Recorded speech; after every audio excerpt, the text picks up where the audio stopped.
Good morning one and all. मैं doctor तन्मय बंसल आज आपसे खराटों के बारे में बात करूंगा।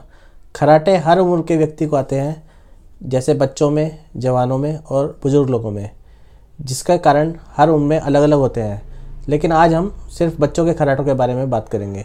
बच्चों में आने वाले खराटे जो कि बहुत ही कॉमनली पाए जाते हैं, इसका सबसे बड़ा कारण होता है नाक के पीछे एक मांस जिसे हम एडिनोइड्स कहते हैं, उसका होना। एडिनोइड्स एक ऐसा मांस है जो 6 महीने की उम्र पर बच्चे में आता है और 6 साल की उम्र तक जनरली साइज में बड़ा होता रहता है। यह मांस नाक के ठीक पीछे होता है, जिस एरिया को हम नेजोफेरिंक्स कहते हैं। ये खोपड़ी के या स्कल के बेस से आता है और धीरे धीरे बच्चे के विकास के साथ साइज में बढ़ता है। जिन बच्चों को एलर्जी की समस्या होती है उनमें यह मांस ज़्यादा तेज़ी से बढ़ता है और उन्हीं बच्चों में इसके कारण दिक्कत पैदा होती है।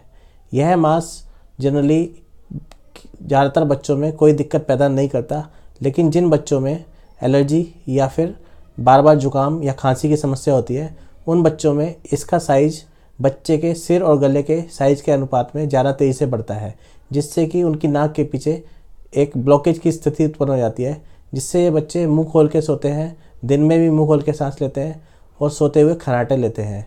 इन बच्चों के अक्सर मुंह से थूक भी आता रहता है।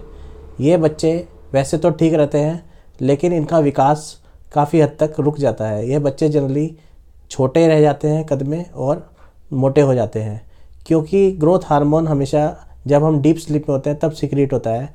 जो ग्रोथ हार्मोन हमारी वर्टिकल हाइट यानी कि लंबाई बढ़ाने के लिए महत्वपूर्ण है।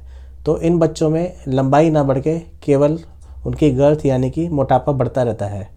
ये बच्चे अक्सर पढ़ाई में भी पीछे रह जाते हैं, क्योंकि इस मांस के कारण उनके कानों पर भी असर आता है और वो सुनने कम लगते हैं, जिससे कि स्कूल में उन्हें कम सुनाई आता है और एकेडमिक्स में वो पीछे होने लग जाते हैं। ये बच्चे अक्सर चिड़चिड़े होते हैं। इन्हें घर का खाना कम अच्छा लगता है, क्योंकि इन्हें काफ़ी हद तक स्मेल नहीं आती। जंक फूड जिसमें कि अक्सर अजीनोमोटो पड़ा होता है, उसमें इनको अच्छी स्मेल आती है और ये हमेशा जंक फूड पसंद करते हैं। ये बच्चे अक्सर चिड़चिड़े हो जाते हैं और यह चिड़चिड़ापन हमेशा के लिए उनके साथ रह जाता है। इसीलिए इन खर्राटों को नज़रअंदाज नहीं करना चाहिए। अगर आपके बच्चे को खर्राटे आते हैं तो उसे आपको ईएनटी स्पेशलिस्ट को दिखाना चाहिए। वो उसका एक सिंपल से एक्सरे कराएंगे या फिर नाक की एक दूरबीन से जांच करेंगे, जिससे कि डायग्नोसिस बन जाती है।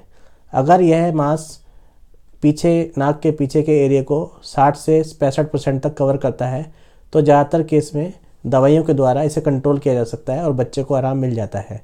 लेकिन अगर ब्लॉकेज बहुत ज़्यादा है या फिर बच्चे को दिक्कत बहुत ज़्यादा है, तो कई बार इसको सर्जरी के द्वारा भी निकालना पड़ता है। लेकिन किसी भी हालत में खर्राटों को नज़रअंदाज नहीं करना चाहिए, क्योंकि इससे बच्चे की पूरी ज़िंदगी पर असर पड़ता है। धन्यवाद।